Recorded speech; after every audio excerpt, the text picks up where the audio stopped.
Olá, meu nome é Maria Luísa e irei apresentar para vocês o seminário 1 da disciplina de Análise de Algoritmos e Estruturas de Dados. É uma disciplina da Universidade Federal de São Paulo, do Programa de Pós-Graduação em Ciência da Computação. O algoritmo que irei apresentar hoje é o Bogle Sort. É um algoritmo de ordenação com uma eficiência questionável.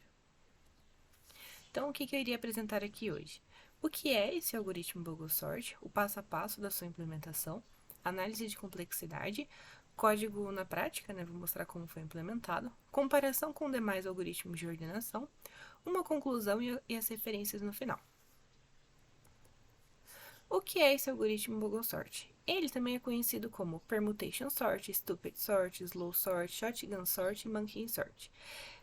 Eu encontrei mais nomes na literatura, só que esses daí são da referência que eu coloquei, mas existem mais outros nomes, né? Tem inclusive o Bozo Sort e adaptações desse mesmo algoritmo. Ele é baseado na ordenação aleatória dos elementos. Então, diferente de todos que a gente viu em aula, esse tipo de algoritmo, ele é o mais diferente de todos, porque ele é um algoritmo probabilístico. Você praticamente arrisca a sorte ao tentar ordenar alguma coisa. Então, ele segue uma ideia, um passo a passo, mas ele é totalmente ineficaz, né? E não dá para conseguir implementar ele num problema real. Então, como o seu desempenho ele depende totalmente da probabilidade, a complexidade no pior caso dele não é mensurável. Então, é infinito, não consegue completar dependendo da situação, dependendo do vetor, ele não conseguir finalizar a sua ordenação. Mas existem casos que ele consegue sim, por exemplo, elementos de 2 até uns 5, 6 elementos numa pequena estrutura de dados, ele consegue ordenar, dependendo aí. Então, qual que é o seu passo a passo, né? Você começa com uma lista que precisa ser ordenada. Você vai verificar se essa lista está ordenada. Se ela tiver, ok, conseguimos. Se não, você vai embaralhar aleatoriamente essa lista. Dá como se fosse um shuffle. Mistura, randomiza. E depois no final a gente verifica. Tá ordenada? Se sim, como funcionou. Se não, volta de novo a tentar embaralhar.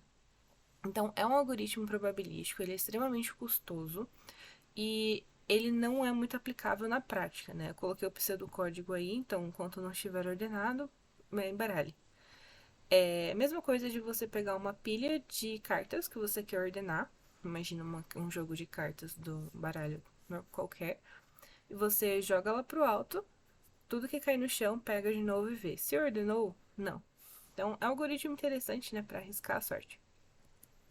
Análise da complexidade de a quantidade de permutações possíveis, né, de uma lista, de uma estrutura de dados com esse n elementos seria n fatorial para conseguir, né, saber, para conseguir ordenar. Então, em média, vai levar n fatorial trocas para chegar até a solução, né? Pensando que assim, temos alguns 5 elementos, então é 5 fatorial de combinações possíveis para até conseguir chegar na resposta. Porém, cada ordenação vai levar n operações, porque é um momento de você verificar se deu certo. Então, o número total médio de operações é n vezes n fatorial. Então, o médio caso que você tiver com sorte é n vezes fatorial. Porém, no pior caso, de a sorte, ou a quantidade de elementos for muito grande, ou a sorte não está do seu lado hoje, a execução pode continuar por um período indefinido, que tornando a complexidade impossível de ser medida. Eu encontrei um artigo do Max Sherman. Ele é da Universidade de Washington. Ele fez um artigo explicando bastante sobre o Bogosort. Ele fez uma análise matemática bem interessante. No final eu entro para mostrar o artigo. E é legal até que no final ele falou: no final é só para falar o que todo mundo já sabe, que esse algoritmo é ruim, né? Então, não é que ele é ruim, mas ele provavelmente, dependendo do dia, nunca vai conseguir terminar. E eu testei na minha máquina, realmente não conseguiu finalizar um vetor com 10 elementos, por exemplo. A partir dos 6 ou 7, a partir do 7 ele não começou a dar certo. Então, aqui temos a implementação dele. Eu implementei ele em Python através do Google Colab. E esse código do Bogosort ele foi retirado diretamente do Geeks for Geeks, né? E ele é um código de autoria do Raul Agrawal. Então, entrando aqui nesse mesmo link que eu coloquei aqui. Opa. Ah,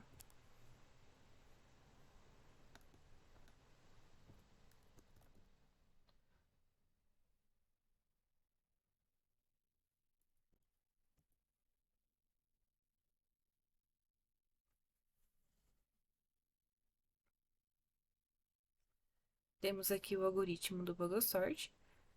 Coloquei aqui, né, a referência de onde eu tirei. Então, o que que ele está fazendo? Temos os elementos, né, basicamente é bem parecido com o pseudocódigo, né, a linguagem do Python permite que a gente faça isso. Então, basicamente, a gente verifica, enquanto não estiver ordenado, é, bagunce ele, né, reordene, deixa eu dar um shuffle nele, né. Então, tem uma função para verificar se ele está ordenado. Então, nesse caso aqui, ela é um custo n, porque vai rodar o array inteiro, né, para verificar se está ordenado, no pior ou melhor caso, dependendo, né. E se não tiver, pede para reordenar. Aqui tem uma pequena otimização, né, que se no próximo objetivo, se o próximo número for maior, né, não, for menor, o número anterior for maior que o próximo número, então ele não está ordenado.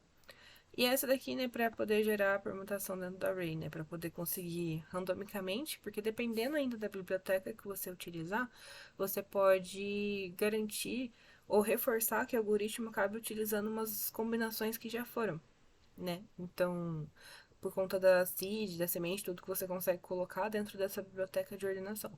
Então, tem essa aqui é uma adaptação no código para garantir que ele não fique se repetindo tanto. Então, aqui temos um exemplo também. Eu peguei um array de 6 elementos e um array de 10 elementos. O de 6 elementos, ele conseguiu executar até que um tempo ok. Porque para o computador ele consegue, né? 6 vezes 6 fatorial ainda é um número tangível, né? Vou executar aqui as bibliotecas só para mostrar. E, porém, com 10 elementos, eu não consegui finalizar esse algoritmo. Ele não consegue. Inclusive, dentro do mesmo artigo que eu mencionei, ele tem. Ele mostra que basicamente demoraria 1,5 milênios para terminar essa execução. Então, ó, vou mostrar aqui. Executando. Aqui, ó. A executar com 6 elementos. Aqui, ó, 0,77. E eu estou usando a função time do Python. Com um array de 10 elementos, agora eu vou recebendo esses 10 elementos aqui aleatórios, ele não termina de executar, ele demora um tempinho, como pode ver, ele está parado aqui no Bogosort, e vai demorar um bom tempo. E talvez nunca conclua, né, dependendo aí da minha sorte ou não. E nos meus testes realizados na elaboração desse seminário, eu nunca consegui finalizar esse daqui, então até agora eu não tive muita sorte. Eu vou pausar esse aqui porque eu estou gravando e pode dar um problema. Então, voltando aqui para a apresentação. Eu coloquei uma comparação com os demais algoritmos utilizando o site do Sort Visualizer. Todos estão com 10 elementos. E a ideia é que, assim, a partir de 10 elementos desordenados aleatoriamente, né? Então, todos eles estão bagunçados. Eu cliquei no play e ele mostra mais ou menos o passo a passo. E é bom que você tenha uma visão também, né? Um gráfico na imagem visual, através de GIFs, por quanto tempo cada um demoraria para ordenar. Como nós vimos, primeiro foi o Quicksort, o Insertion Sort e o Radix Sort. É óbvio que tem várias coisas que podem influenciar, por exemplo, o modo que está ordenado, a velocidade do GIF e tudo mais. Porém, nesse mesmo site, o Bogosort nunca conseguiu finalizar a sua ordenação. Como você pode ver aí no GIF, ele fica um bom tempão ainda. Mesmo que os demais já tenham finalizado, ele não consegue finalizar a sua ordenação. Eu pausei o GIF no meio aí também, porque não chegou a ser finalizado. Então, essa aí é uma comparação. Como não vimos nem nada parecido em sala, eu não coloquei uma implementação prática dos algoritmos. Então, eu não coloquei os códigos porque a gente não viu nenhum algoritmo fatorial, né? Mas segue aí uma imagem visual para fins de comparação.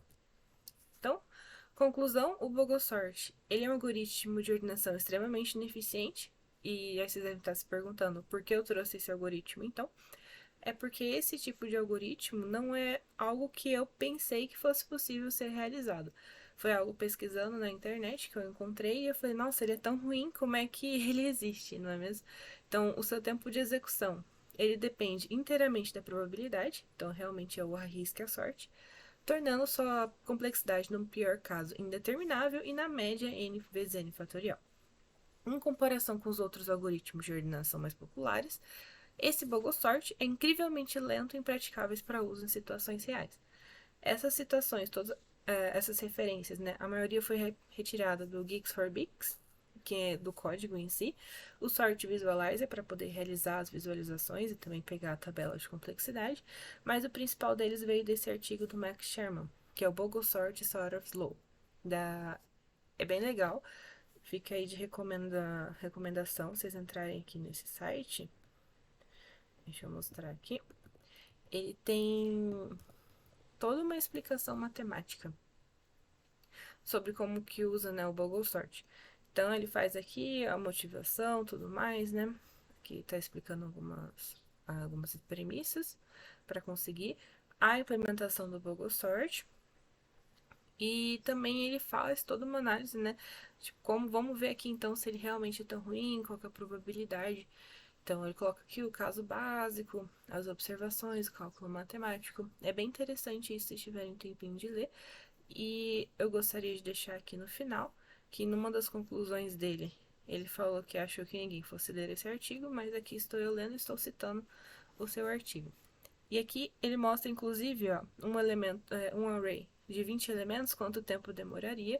Então, dado o melhor cenário possível de que cada troca demorasse nanosegundos, ele demoraria ainda 1,5 milênios para finalizar a ordenação de um array de 20 elementos, o que torna ele impraticável na vida real. E é isso, muito obrigada e até mais.